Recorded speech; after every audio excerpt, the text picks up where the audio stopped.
नमस्कार दोस्तों, मैं कौशल कुमार केकेजीएस सेंटर से आज आपको एक नए टॉपिक के बारे में बताऊंगा जो कि अभी बहुत ज्यादा न्यूज में चर्चित है और उसका नाम है सेंट्रल विस्टा प्रोजेक्ट।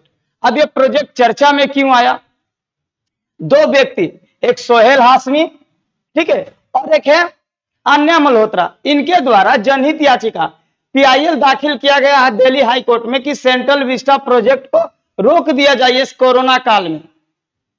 तो दिल्ली हाई कोर्ट ने इनसे पूछा कि रीजन बताइए, क्या कारण है कि रोक देना चाहिए। तो इन्होंने बोला कि वहां पर 500 व्यक्ति जो इकट्ठा हो रहे हैं काम करने के लिए, उससे कोरोना फैल सकता है। तो दिल्ली हाई कोर्ट ने कहा कि हमें देखिए, आपके तर्क से तो हम संतुष्ट नहीं हुए हैं, और इनके तर्क से संतुष्ट नहीं होने के बाद इन्हें कहा गया कि आपकी मंशा ठीक नहीं है, इसके पीछे मतलब आपका इंटेंशन सही नहीं है, आप काहे बंद करवा रहे हैं, कुछ रीजन होगा तब तो बताइए। तब इन्होंने कहा, तब ये जवाब नहीं दे पाए। तो दिल्ली हाईकोर्ट कहा कि चलिए अब 1-1 लाख रुपए आप लोग दोनों दीजिए, तो आइए। तो अब 1-1 लाख रुपए दोनों देना शुरू कर दिए और ये दोनों पे 1-1 लाख रुपया फाइन लग गया। अब देखिए, सेंट्रल विस्टा का अर्थ क्या होता है? विस्टा का अर्थ होता है चारों तरफ दिखने वाला दृश्य। अब ये जो प्रोजेक्ट बन रहा है वो चारों तरफ से दिखेगा कैसा? देखिए अब दिखेगा कैसा एकदम। यहां पर देखिए, यहां पर एमपी का ऑफिस रहेगा, ठीक है, यहां पर रहेगा पार्लियामेंट हाउस रहेगा, ठीक है, यहां सेंट्रल सेक्रेटेरिएट रहेगा यानी कि केंद्रीय सचिवालय, ठीक है, यहां प्राइम मिनिस्टर ऑफिस, यहां प्राइम मिनिस्टर आवास है ना। और ये जो सड़क है यहां पर किनारे बसा हुआ क्षेत्र है, इसको विस्टा कहा गया है, सेंट्रल विस्टा का अर्थ क्या होता है? चारों ओर दिखने वाला दृश्य, उसी को हम लोग विस्टा कहते हैं। कोई दिक्कत यहां तक? अब इस प्रोजेक्ट को डिजाइन कैसे दिया गया है, इसको बनाया क्यों जा रहा है, इसके पीछे आप समझिएगा। देखिए, सेंट्रल विस्टा का design SCP design planning and management private limited company ने किया है, जो कि गुजरात का है, और इसके डायरेक्टर है बिमल पटेल। सब गुजरात से आ रहे हैं, ठीक है, जितना भी है सब गुजरात से आ रहे हैं, और वहां के मुख्यमंत्री हैं हमारे विजय रूपानी जी, ठीक है। तो इनकी कंपनी ने इसका डिजाइन सेंट्रल विस्टा का तैयार किया गया।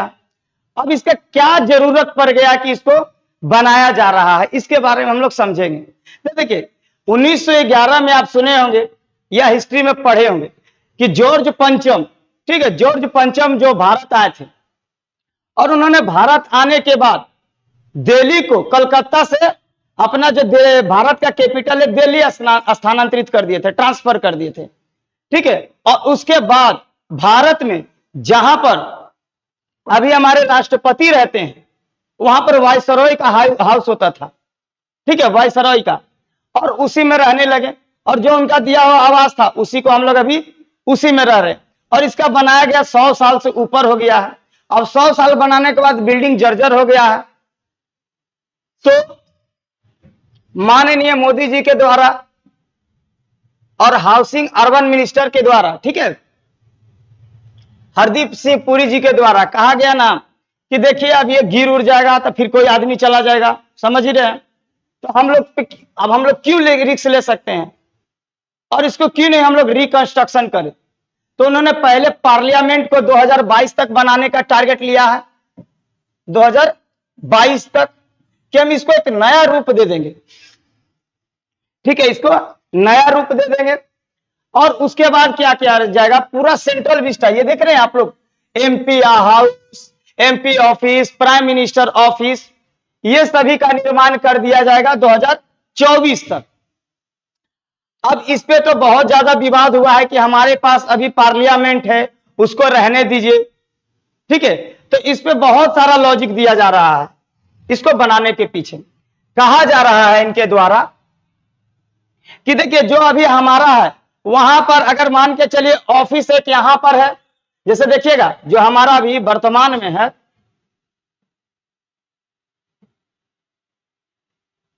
हमारा वर्तमान में जो वर्तमान में है वो प्राइम मिनिस्टर ऑफिस यहां है, ठीक है, अलग अलग जगह है। प्राइम मिनिस्टर ऑफिस यहाँ है, तो यहाँ पर विदेश मंत्रालय का है, सामने रेलवे मिनिस्टर का है, ठीक है, इधर वित्त मंत्रालय का है। और सभी को आने जाने में ज्यादा समय लगता है, और आने जाने में अगर ज्यादा समय लगेगा फिर जाम भी में भी फंस जाते हैं, तो काम में देरी होगा कि नहीं होगा। ऐसे भी सरकारी काम बहुत जल्दी होता है, ये आप लोगों को सभी को पता ही है। तो इसके लिए कहा गया कि सबको आसानी हो, और इसके लिए हम एक नया पार्लियामेंट को भी क्रिएट करते हैं और पूरा एरिया को भी अच्छा से बनाते हैं। और क्या लॉजिक दिया गया, क्योंकि दिल्ली, देखिए दिल्ली क्या है, भूकंप का एक जोन होता है, भूकंप जोन। अब भूकंप जोन, पहले भूकंप क्या होता है, तब भूकंप होता है पृथ्वी के अंदर होने वाली हलचल, उसी को भूकंप कहते हैं, ठीक है। तो भूकंप जोन 4 में आता है दिल्ली, इसीलिए आप देखिएगा हमेशा दिल्ली में भूकंप आते रहता है। तो कहा जाता है कि अगर भूकंप आ रहा है, कहीं गिर उड़ गया बिल्डिंग, तो प्रधानमंत्री, मंत्री, एमपी सब साफ हो जाएंगे, है ना। तो इसके लिए कहा गया कि नहीं नहीं, हम लोग को बिल्डिंग नया बनाने की जरूरत है, ठीक है। और दूसरा क्या रीजन है, और दूसरा रीजन बताया जाता है कि मान के चलिए आवास खाली नहीं है, ऑफिस बहुत सारा खाली नहीं रहता था, एमपी को जो रूम मिलता है ना, उसको ऑफिस के रूप में उस पर रेंट पे ले लिया जाता, और 1,000 करोड़ रुपया पर ईयर एमपी को देना पड़ता है, सभी को किराया के तौर पर। अब किराया के तौर पर तो भारत सरकार बोले कि देखिए 1,000 करोड़ हम दे ही रहे हैं हर साल, और हम 900 करोड़ रुपया पार्लियामेंट के लिए तो खर्च करना ही करना है, और इधर जो हम टोटल 20,000 करोड़ का बना रहे हैं, 20,000 करोड़ का, ठीक है, टोटल 20,000 करोड़ का, ये हमारा दीर्घकालीन में सारा चुकता हो जाएगा। 20 साल नहीं देंगे, कहानी खत्म है। यहाँ 1 साल का है 1,000 करोड़ रुपया है, तो इसके लिए इस प्रोजेक्ट को बनाया जा रहा है। अब देखिए और क्या लॉजिक दिया जा रहा है भारत सरकार के द्वारा।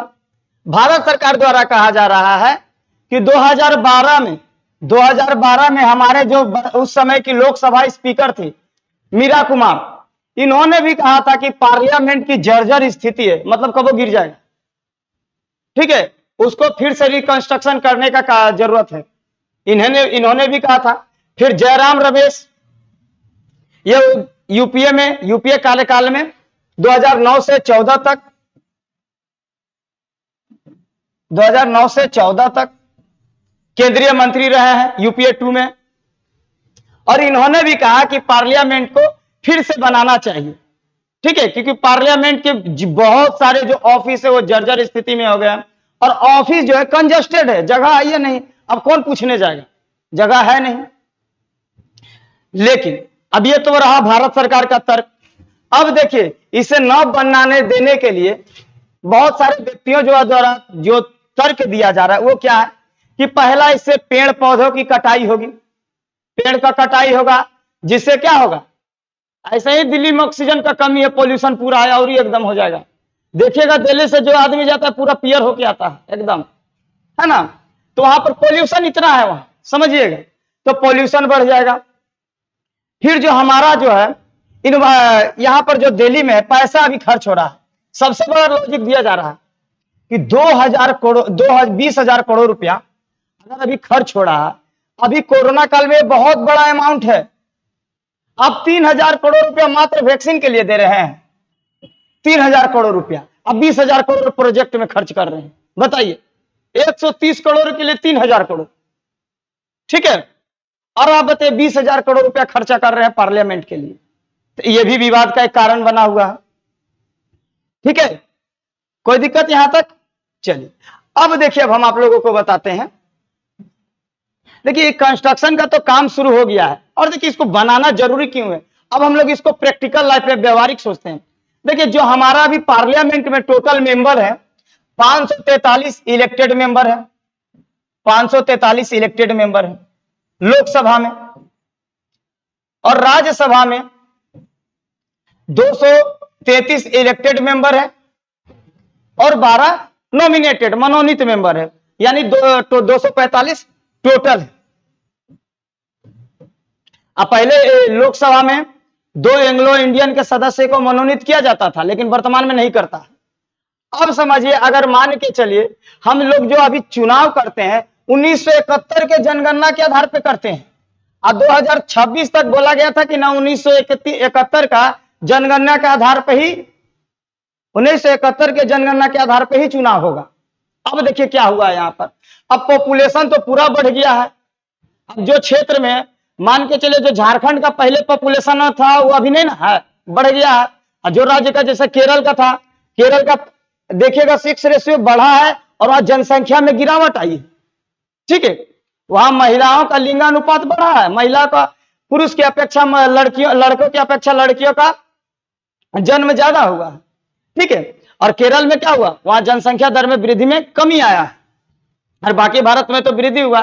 तो सब कहते हैं कि मेरा इक्वल रिप्रेजेंटेशन कहाँ है, देना चाहिए कि नहीं, तो उसके लिए भी इसको बनाने की जरूरत पड़ रहा है। तो देखिए हम लोग समझे कि सेंट्रल विस्टा प्रोजेक्ट क्या है। विस्टा का अर्थ होता है चारों ओर का दृश्य। इसको बनाया क्यों जा रहा है, क्योंकि हमारा जो पार्लियामेंट हाउस है, जो हमारा पार्लियामेंट हाउस है वो जर्जर अवस्था में है, उसको बनाने के लिए किया जा रहा है। ठीक है, इस पे और इस पे खर्च कितना है, तो इस पे खर्च आ रहा है 20,000 करोड़ रुपया टोटल, और पार्लियामेंट के लिए 900 करोड़ रुपया जो पार्लियामेंट के लिए बन रहा है, ये पार्लियामेंट इस पे 900 करोड़ रुपया आ रहा है। देखिए पुराना पार्लियामेंट रहेगा ही रहेगा, एक ट्रायंगुलर शेप में नया बन जाएगा। ठीक है, इतना पैसा हमारा खर्च, और वही 20,000 में, ये कि नहीं 20,000 से 900 करोड़ रुपया अलग है। पार्लियामेंट बन जाएगा 2022 तक और इसको बनाना है 2024 तक। अब इसको बनाने का टेंडर लेने वाले एक व्यक्ति हैं, उनकी कंपनी है टाटा प्रोजेक्ट। ठीक है, टाटा प्रोजेक्ट, रतन टाटा की एक कंपनी है और इसी ने बनाने का टेंडर लिया है। ठीक है, अब देखिए अब इससे क्या होगा कि हमारे जो पार्लियामेंट में आने वाले सदस्यों को संख्या तो बढ़ेगा तो उसमें फिर प्रॉब्लम नहीं होगा, सभी को एक एक ऑफिस आवास मिल जाएगा। ये कि नहीं अब हो गया 2026 तक, अब फिर 2026 में नया पार्लियामेंट नहीं बना होगा और चुन करके आ गया, संख्या बढ़ गया तो क्या करेगा, कहां रखेगा, किसका घर में थोड़ी रखेगा।